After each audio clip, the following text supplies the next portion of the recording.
Welcome back to my channel. इस video में हम करेंगे क्लास 11th की पॉलिटिकल थ्योरी का चैप्टर नंबर 3 इक्वालिटी। इस वीडियो में हम इक्वालिटी के चैप्टर की मोस्ट इम्पोर्टेंट क्वेश्चंस देखेंगे, ठीक है।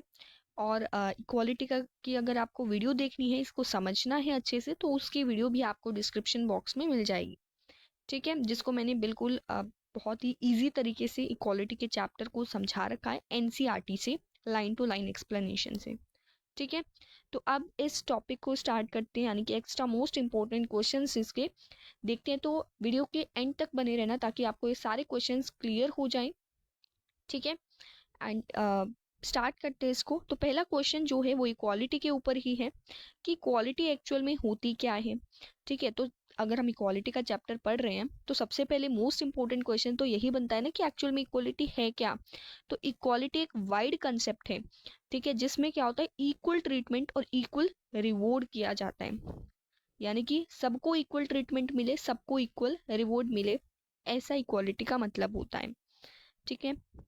सेकेंड पॉइंट यहाँ पर है कि स्टेट को कुछ equal civil and political rights provide किए जाने चाहिए, ठीक है। Civil and political rights state को प्रोवाइड किए जाने चाहिए ताकि किसी भी तरीके का डिस्क्रिमिनेशन ना हो, caste, race, colour, religion etcetera, इनके बेसिस पर किसी भी तरीके का डिस्क्रिमिनेशन ना हो। थर्ड पॉइंट है कि सबको लॉ के आगे इक्वल रखा जाना चाहिए। लॉ के आगे तो वैसे ही सब इक्वल होते हैं, ठीक है। तो ऐसा इसमें इक्वालिटी में होता है कि लॉ के आगे सब क्या है, इक्वल है।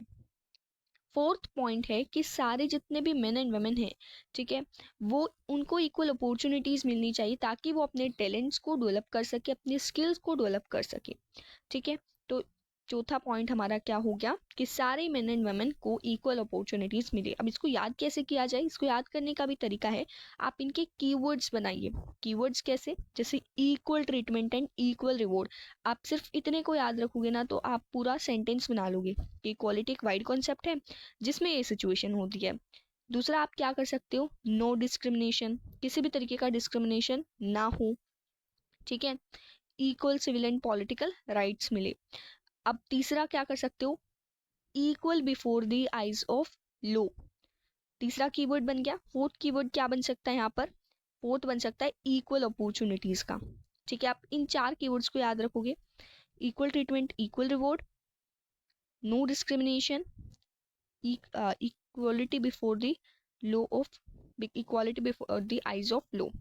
ये चार पॉइंट्स आपको याद रखने हैं, आपको ये पूरा क्वेश्चन याद हो जाएगा, पूरा आंसर याद हो जाएगा। नेक्स्ट क्वेश्चन देखते हैं।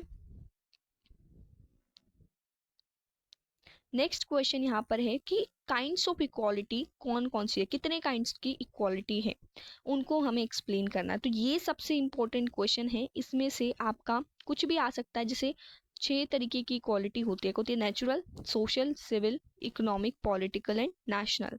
तो इनमें से किसी भी एक को भी पूछा जा सकता है, जैसे हो सकता है इकोनॉमिक इक्वालिटी को पूछ ले, पॉलिटिकल इक्वालिटी को पूछ ले, या फिर नेचुरल इक्वालिटी को पूछ ले, ठीक है। तो इन तीनों में से किसी भी क्वालिटी को आपको एक्सप्लेन करना आ सकता है पेपर में, ठीक है। तो आप इनको सेपरेटली भी इनके क्वेश्चंस बन सकते हैं। अब हम तो इसका एक बार में आंसर देखते हैं।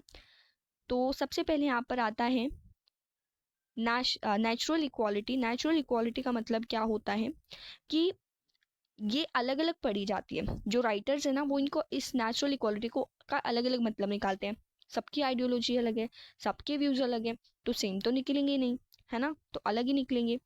सेकेंड पॉइंट यहाँ पर है कि कुछ थिंकर्स जो है ना, वो इस ओपिनियन, उनका ये ओपिनियन होता है कि नेचर ने सब लोगों को इक्वल बनाया है, सारे पर्सन्स को आइडेंटिकल ट्रीटमेंट दिया जाना चाहिए, यानी कि सेम ट्रीटमेंट देना चाहिए जाना चाहिए, ठीक है।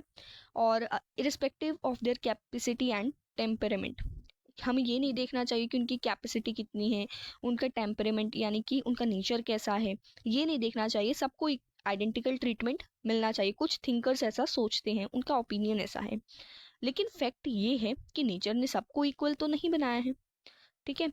कैसे, क्योंकि लोगों का कलर अलग है, हेल्थ अलग है, टेम्परामेंट एंड एबिलिटी, हर लोगों का टैलेंट अलग होता है, स्किल्स अलग होती हैं, कोई ज़्यादा अच्छे से कर लेता है, कोई नहीं कर पाता है। टेम्परामेंट मतलब नेचर, नेचर भी अलग अलग होता है, तो अगर जॉब्स मिलेंगी तो जॉब्स एबिलिटी के बेसिस पर मिलेगी, ठीक है। तो उस तरीके से तो नहीं मिल सकती ना कि सबको इक्वल समझते हुए उनकी एबिलिटी ना देखे और सीधी जॉब्स मिल जाए, तो ऐसा तो नहीं हो सकता। तो इस तरीके से तो लोग अलग हैं, डिफर करते हैं, ठीक है। फोर्थ पॉइंट क्या है कि नेचुरल इक्वलिटी का ये मतलब भी हो सकता है कि जितने भी इंडिविजुअल्स है ना बेसिकली इक्वल है, ठीक है, और उनको इक्वल ट्रीट किया भी जाना चाहिए, ठीक है। Not the basis of ability, health या टेम्परेमेंट, इनके बेसिस पर नहीं, लेकिन वैसे तो इक्वल है तो सारे ह्यूमन बीइंग ही ना।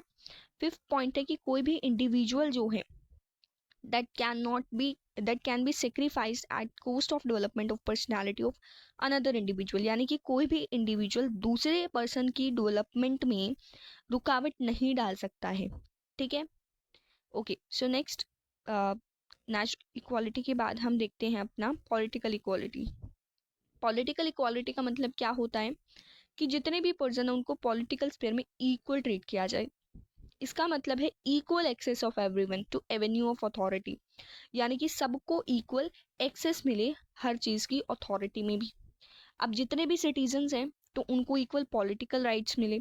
हर एक सिटीजन को right to vote, right to contest election, right to get government jobs, right to criticise the government and right to get petitions. ऐसे जो राइट्स हैं वो मिलने चाहिए, सबको इक्वली मिलने चाहिए। किसी को भी डिस्क्रिमिनेट नहीं किया जाना चाहिए on the basis of colour, caste, creed, sex, religion and blood. इनके बेसिस पर किसी को भी किसी भी तरीके का डिस्क्रिमिनेशन फेस नहीं होना चाहिए। क्रीड का मतलब क्या होता है कि एक रिलीजियस बिलीफ जो होता है उसको हम क्रीड कहते हैं। नेक्स्ट देखते हैं सोशल इक्वालिटी। सोशल इक्वालिटी का मतलब क्या होता है कि किसी भी तरीके का डिफरेंशिएशन ना किया जाए सोशल स्टेटस पर on the grounds of colour, caste, religion etcetera. ये भी इम्प्लाई करता है कि जितने भी मेंबर्स हैं ना सोसाइटी में वो सोशली इक्वल हो and no one is recognised as social inferior और सुपीरियर। किसी को भी सोशली इन्फीरियर या सुपीरियर नहीं माना चाहिए, सोशली किसी को भी नीचे या ऊपर नहीं माना जाना चाहिए। और थर्ड पॉइंट है कि ये इम्प्लाई करता है, ये बताता है कि जितने भी पर्सन्स हैं तो उनको इक्वली ट्रीट किया जाना चाहिए, ठीक है। किस वेल्थ, कास्ट, क्रीड, रिलीजन, इनके बेसिस पर उनको ट्रीट नहीं किया जाना चाहिए। नेक्स्ट है कि अगर सोसाइटी डिवाइड होती है डिफरेंट कास्ट या फिर क्लासेस में तो उसमें सोशल इक्वालिटी नहीं मिल पाती है। क्लासेस में अगर उनको डिवाइड कर दिया जाएगा तो क्या होगा, लोअर क्लास होगी, मिडिल क्लास होगी, अपर क्लास होगी, इस तरीके से डिवीजन हो जाएगा। तो इस तरीके से तो डिस्क्रिमिनेशन ही होगा। ऐसे तो एब्सेंस ऑफ सोशल इक्वालिटी ही हुआ, इनइक्वालिटी यहाँ पर हो रहा है। तो होना क्या चाहिए कि untouchable hold the same status as ब्राह्मण।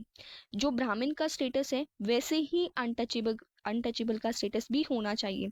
अब तो अनटचेबिलिटी की प्रैक्टिस नहीं होती है जो कि बहुत पहले ही रिमूव कर दी गई थी। एंड जो लॉर्ड है, ब्राह्मण है, अनटचेबल है, सबको इक्वली हमें ट्रीट करना चाहिए। कोई भी सुपीरियर नहीं है किसी भी ऑर्डिनरी सिटीजन से। इसके भी आप कीवर्ड्स बनाकर इसको याद कर सकते हैं, जैसे कि no distinction on social status. Second क्या बन सकता है कि सोशली इक्वल, ठीक है। थर्ड वन क्या बना सकते हैं, all persons treated equally. Fifth one हम क्या बना सकते हैं कि no one should be divided in different caste and classes. तो इस तरीके से हम इसके भी कुछ कीवर्ड्स बना सकते हैं और इसको याद कर सकते हैं। नेक्स्ट इसी का सिविल इक्वालिटी हम देखते हैं। सिविल इक्वालिटी का मतलब क्या होता है कि हर कोई स्टेट में एंजॉय करे सेम स्टेटस प्राइवेट लॉज में। जो प्राइवेट लॉज होते हैं ना तो उनमें सबको सेम स्टेटस मिले। इसका मतलब ये भी होता है कि रूल ऑफ लॉ यहाँ पर इम्प्लाइज नहीं आएगा, यहाँ पर लॉ आएगा, ठीक है। तो इसका मतलब और क्या होता है, rule of law. Rule of law क्या कहता है कि किसी को भी स्पेशल प्रिविलेजेस ना मिले, ठीक है। अब ऐसा भी सिविल इक्वालिटी का मतलब है फेयर जस्टिस तब तक पॉसिबल नहीं होगा तब तक सिविल इक्वालिटी नहीं होगी, ठीक है। और नेक्स्ट क्या है, इसका मतलब है कि जो सिविल राइट्स और सिविल लिबर्टीज हैं वो इक्वली एंजॉय की जाए हर एक सिटीजन के द्वारा, respective of their colour, caste, creed और रिलीजन। इस तरीके से हम डिस्क्रिमिनेशन ना करें। इसके आप क्या बनाओगे कीवर्ड्स, इसके ऐसे बन सकते हैं जैसे प्राइवेट लो, ठीक है, पहला कीवर्ड ये बन गया। अब प्राइवेट लो जैसे ही आपके माइंड में आएगा तो आपको याद आ जाएगा कि इसका मतलब है कि सेम स्टेटस मिले प्राइवेट लो में। नेक्स्ट आप क्या बना सकते हो, रूल ऑफ लॉ, ठीक है। थर्ड बन सकता है fair justice and fourth civil rights and liberties. अब जो नेक्स्ट है वो है इकोनॉमिक इक्वालिटी। तो इकोनॉमिक इक्वालिटी का मतलब क्या होता है, जो इकोनॉमिक इक्वालिटी का एम है वो क्या है कि जितने भी सिटीजन्स हैं उनको इक्वल माना जाए, equal in respect of wealth and income. तो एक सोशलिस्ट आइडिया, क्योंकि ऐसा पॉसिबल नहीं है, वेल्थ एंड इनकम में सभी लोग इक्वल नहीं हो सकते हैं। लेस्की जो है, जो एक फिलोसफर है, वो डिफाइन करते इक्वालिटी को, इकोनॉमिक इक्वालिटी को एक लिमिटेड सेंस में, कि इसका मतलब होता है सबको इक्वल अपॉर्चुनिटीज मिले, ठीक है, ताकि वो अपनी नेचुरल फैकल्टीज को एंड पावर को क्या कर सके, डेवलप कर सके।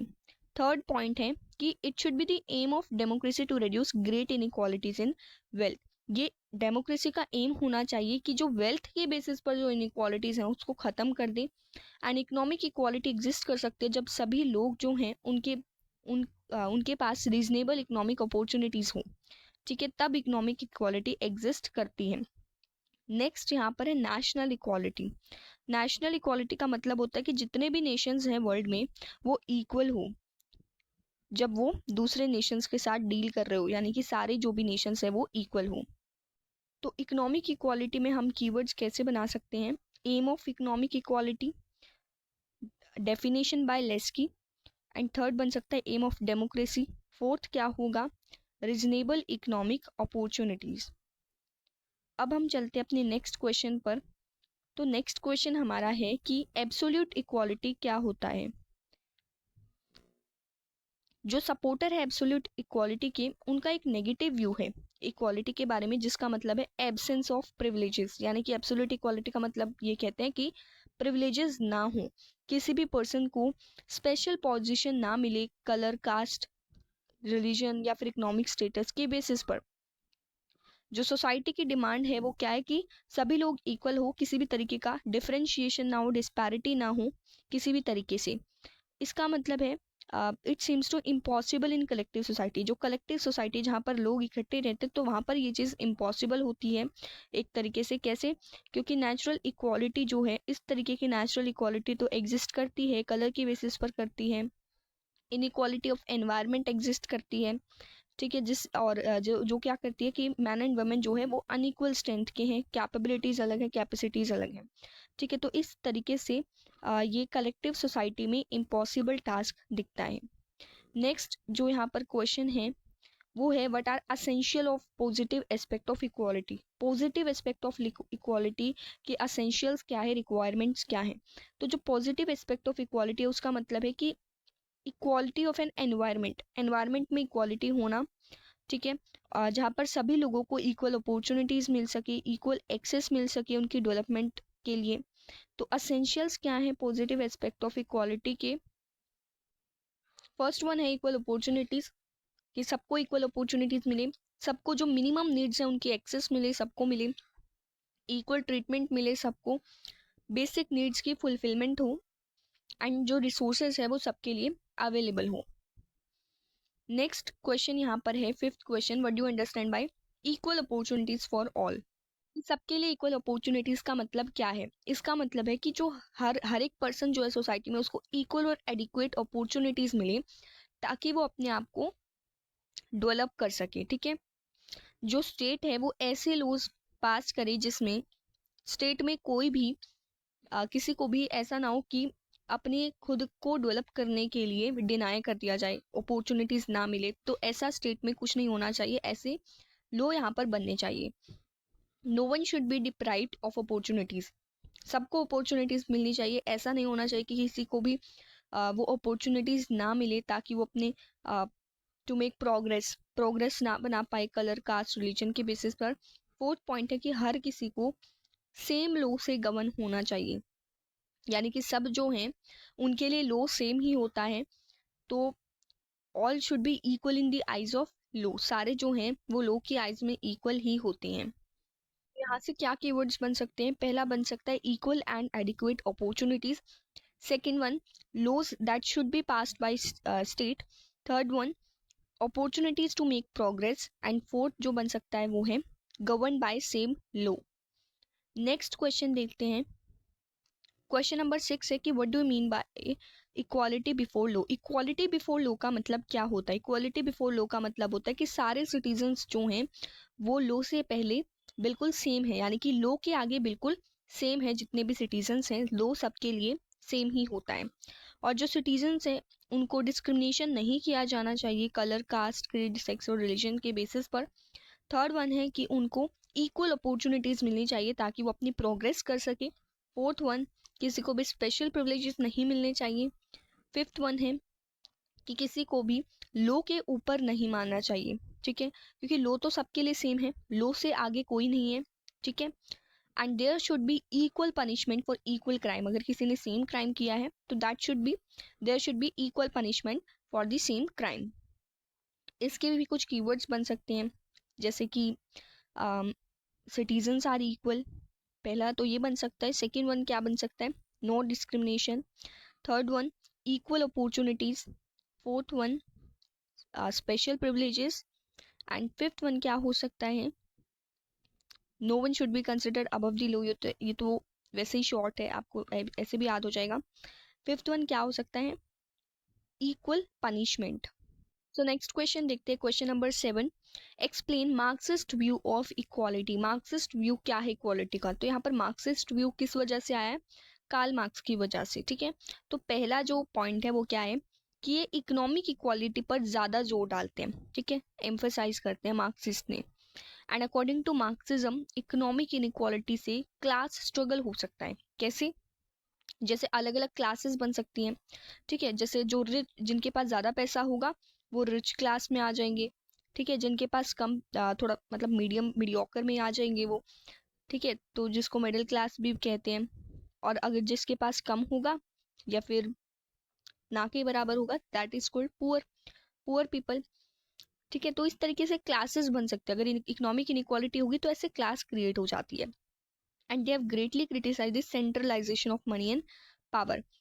तो इस तरीके से जो सेंट्रलाइजेशन हो जाता है मनी एंड पावर का, according to Marx economically rich class dominated the political power of state. Marx के अकॉर्डिंग जो इकोनॉमिकली रिच क्लास होती है वो डोमिनेट करती हैं जो स्टेट की पॉलिटिकल पावर होती है, तो उस पर डोमिनेशन अपना दिखाती हैं और स्टेट की मशीनरी को अपने बेनिफिट के लिए यूज करती हैं। जैसे हम क्या देखते हैं कि जो रिच पीपल होते हैं वो अपना काम कहीं ना कहीं से निकलवा ही लेते हैं, ठीक है, बाय गिविंग मनी, पैसा देकर, क्योंकि उनके पास तो बहुत पैसे होते हैं। फिफ्थ है कि marks favoured nationalism of all property. Nationalism को ये फेवर करते हैं, ठीक है, क्योंकि सेंट्रलाइजेशन जो है उससे इनइक्वालिटी क्रिएट हो सकती है सोसाइटी में। अब इसके भी कुछ कीवर्ड्स बन सकते हैं, जैसे कि क्लास स्ट्रगल, ठीक है, इसका ये बन जाएगा। And emphasise on economic equality, domination on political power, and nationalism favored by Marx, Karl Marx। Okay, next question हम यहाँ पर देखते हैं, 8th question. How social equality is insured in Indian constitution. अब सोशल इक्वालिटी कैसे ensure की गई है हमारे इंडियन कॉन्स्टिट्यूशन में? तो यहाँ पर पहले क्या था, इंडिया में बहुत ज़्यादा इनइक्वालिटीज एग्जिस्ट करती थी, ठीक है, बहुत टाइम से बहुत ज़्यादा इनइक्वालिटीज एग्जिस्ट करती थी। वो तो अब जाके धीरे धीरे इनइक्वालिटीज खत्म होती जा रही हैं, बट प्रॉपरली फिर भी खत्म नहीं हुई है। और इंडिपेंडेंस के बाद जो कॉन्स्टिट्यूशन मेकर्स हैं, जो कॉन्स्टिट्यूशन को बनाने वाले जो लोग थे, जो कॉन्स्टिट्यूएंट असेंबली थी, उन्होंने इंश्योर किया सोशल इक्वालिटी को। कैसे? फंडामेंटल राइट्स देखिए, फंडामेंटल राइट ऑफ इक्वालिटी देखिए, जो डिस्क्रिमिनेशन नहीं होने देता है on the basis of social ground eight public places. ये आर्टिकल 15 के अंदर दे रखा है, ठीक है। थर्ड वन क्या है कि कॉन्स्टिट्यूशन मेकर्स ने इक्वालिटी बिफोर लॉ भी दिया है आर्टिकल 14 के अंदर, जो क्या कहता है कि डिस्क्रिमिनेशन इज प्रोहिबिटेड, डिस्क्रिमिनेशन नहीं होना चाहिए, ठीक है, क्योंकि लॉ के आगे सारे जो लोग होते हैं वो इक्वल होते हैं। और जो एज ओल्ड प्रैक्टिस, यानी कि जो बहुत पहले टाइम से चली आ रही जो प्रैक्टिस थी अनटचेबिलिटी की, दैट इज ऑल्सो रिमूव, वो भी रिमूव कर दी गई है आर्टिकल 17 के अंदर, ठीक है। और ये सारी चीज़ें मेंशन है जो कॉन्स्टिट्यूशन में जो फंडामेंटल राइट्स है उनमें मेंशनड है। And in this way social equality is insured. इस तरीके से सोशल इक्वालिटी को इंश्योर किया जा सकता है इंडियन कॉन्स्टिट्यूशन में। ठीक है, इसके क्या बनेंगे कीवर्ड्स, कि आप आर्टिकल से भी बना सकते हैं। तो पहला तो ये बन जाएगा कि ग्लेयरिंग इनइक्वालिटीज, पहले टाइम पे बहुत इनइक्वालिटीज थी। फिर आर्टिकल 15 याद कर लेना आपको, आर्टिकल 15 क्या कहता है, आर्टिकल 14 क्या कहता है, आर्टिकल 17 क्या कहता है। ठीक है, तो इस तरीके से हमने 8 क्वेश्चंस देखे। ठीक है, इंपॉर्टेंट मोस्ट इंपॉर्टेंट क्वेश्चंस देखे। अब ये जो है वो कंप्लीट हो चुके हैं। आई होप आपको सारे क्वेश्चन समझ में आ गए होंगे। इसी तरीके से हम इम्पॉर्टेंट एमसीक्यूज की भी सीरीज लेकर आएंगे। ठीक है, और ऐसे ही आपको सारे चैप्टर्स के इंपॉर्टेंट क्वेश्चंस मिल जाएंगे। वीडियोस ऑलरेडी बन चुकी हैं, अगर आपको समझने हैं ये चैप्टर्स तो पहले आप इन चैप्टर्स को समझिए। ठीक है, इसी चैनल पर आपको सारी वीडियोस मिल जाएंगी, देन आप क्वेश्चंस अटेम्प्ट कर सकते हैं। ओके, सो मिलते हैं अपनी नेक्स्ट वीडियो में। Thank you. और अगर आपको वीडियो थोड़ी सी भी अच्छी लगी है तो please like, subscribe and share.